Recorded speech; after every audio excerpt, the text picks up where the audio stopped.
बारादरी थाना क्षेत्र के हजियापुर, जोगी नवादा और चक महमूद का इलाका मिश्रित आबादी वाला और संवेदनशील क्षेत्र माना जाता है। इससे पहले भी यहाँ सावन के महीने में विवाद हुआ था, जब कांवड़ियों पर पथराव का मामला सामने आया था। बहरहाल हिंदुओं पर हमला होने के बाद अब योगी की पुलिस का एक्शन शुरू हो चुका है। बरेली पुलिस ने 6 लोगों पर केस दर्ज कर लिया है, लेकिन बड़ा सवाल जस का तस बना हुआ है। जब जब हिंदू त्योहार आते हैं तो कुछ लोगों को इन त्योहारों से इतनी दिक्कत क्यों होने लगती है। Bureau report, Republic Bharat. और अब बात हरियाणा की करेंगे। हिमानी नरवाल की हत्या पर कई सवाल खड़े हो रहे हैं। कांग्रेस नेता की मर्डर मिस्ट्री को इलेक्शन से जोड़कर देखा जा रहा है। हिमानी की लाश जब सूटकेस में मिली तो उसके हाथों में मेहंदी और खून लगा हुआ था। आखिर कौन है इस मर्डर मिस्ट्री का मास्टरमाइंड और इसके पीछे क्या वजह बताई जा रही है, देखिए।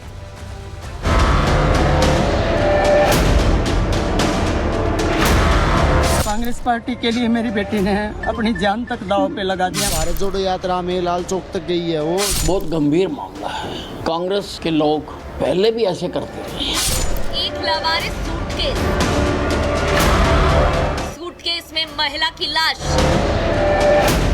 के हाथों में मेहंदी, गले में चुन्नी और नाक से बहता खून। ये बताने के लिए काफी है कि महिला की हत्या की गई है, लेकिन मरने वाली महिला कोई आम महिला नहीं, बल्कि रोहतक में कांग्रेस की स्थानीय नेता थी। मृतका का नाम हिमानी नरवाल था, जो राहुल गांधी की भारत जोड़ो यात्रा के दौरान खूब चर्चा में आई थी।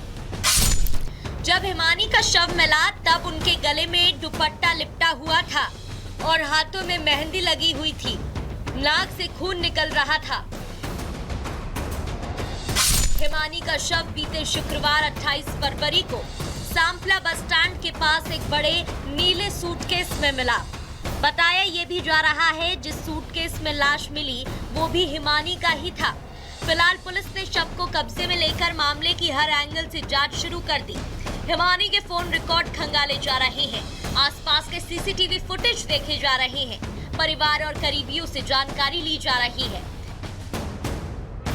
हम लोग अब अलग अलग पहलू पे इस पे हम लोग इन्वेस्टिगेशन कर रहे हैं और जो जल्द से जल्द इसका जो भी पीछे इसका होगा उसका पर्दाफाश हम लोग करेंगे। इसमें SIT का गठन कर दिया गया है। मेरे ही नेतृत्व में SHO सांपला है और चौकी इंचार्ज है हमारे इसमें।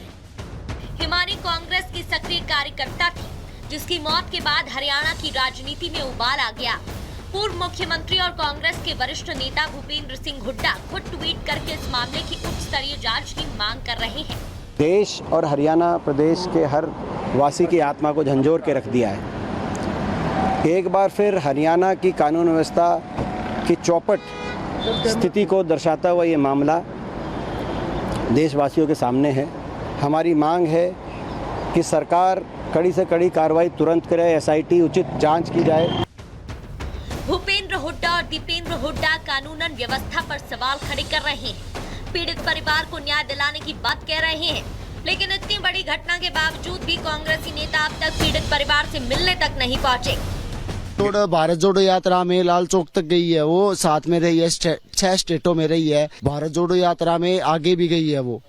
तो क्या कांग्रेस के नेता यहाँ पहुंचे? कोई नेता पहुंचा? एक भी नहीं, अब तक एक भी नहीं आया हुआ है। जो कहते हैं ना 1% भी, वो भी नहीं आया है कोई भी। हिमानी की हत्या पर कांग्रेसी नेता सियासी रोटियां सेकने में जुट गए हैं, लेकिन किसी के पास इतना वक्त नहीं है कि वो पीड़ित परिवार से बात करे। वहीं हिमानी की मां इस हत्या के पीछे राजनीतिक साजिश की आशंका जता रही है।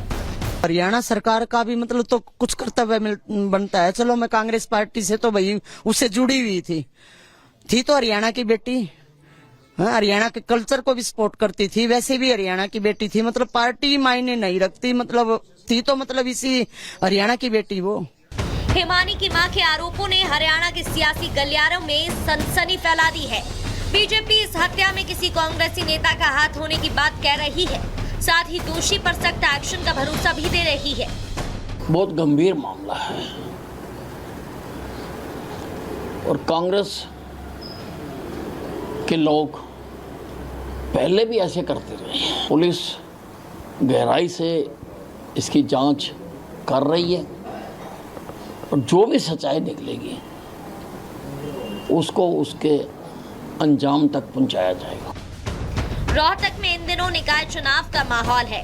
आज वहां मतदान भी चल रहा है। इस चुनावी माहौल में कांग्रेसी नेता की हत्या कई सवाल खड़े कर रही है। यही वजह है कि पुलिस ने इस मामले में एसआईटी की टीम का गठन कर मामले की हर एंगल से जांच शुरू कर दी। वही हिमानी के परिवार ने कह दिया है कि जब तक आरोपी गिरफ्तार नहीं होता वो हिमानी का अंतिम संस्कार नहीं करेंगे। और मैं तो बस एक बात कहना चाहूंगा, हम पोस्टमार्टम के लिए तैयार हुए हैं, बस वो भी बड़े बुजुर्गों के कहने पे, ठीक है, पर हम इतने अंतिम संस्कार नहीं करेंगे इतने हमारी बहन के कातिल पकड़े जाते।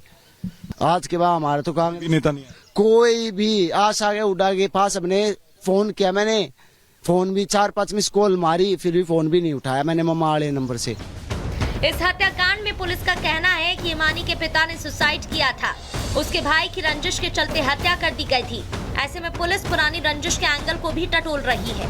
अब देखना ये होगा कि आखिर पुलिस हत्यारे तक कब तक पहुंचती है। Bureau report, Republic Bharat. और अब बात मानव शर्मा की। अतुल सुभाष की तरह फांसी के फंदे पर लटक कर जान देने वाले आगरा के मानव शर्मा की मौत ने सवाल खड़े कई किए हैं। आत्महत्या से पहले उसने एक लाइव वीडियो भी बनाया और उस वीडियो के सामने आने के बाद ये देखा गया कि उस वीडियो में उसने अपनी मौत के पीछे अपनी पत्नी को जिम्मेदार ठहराया। फिलहाल मानव की पत्नी और उसके परिजन फरार बताए जा रहे हैं, जिनकी सरजोशी से पुलिस तलाश में जुटी है। रिपोर्ट देखिए।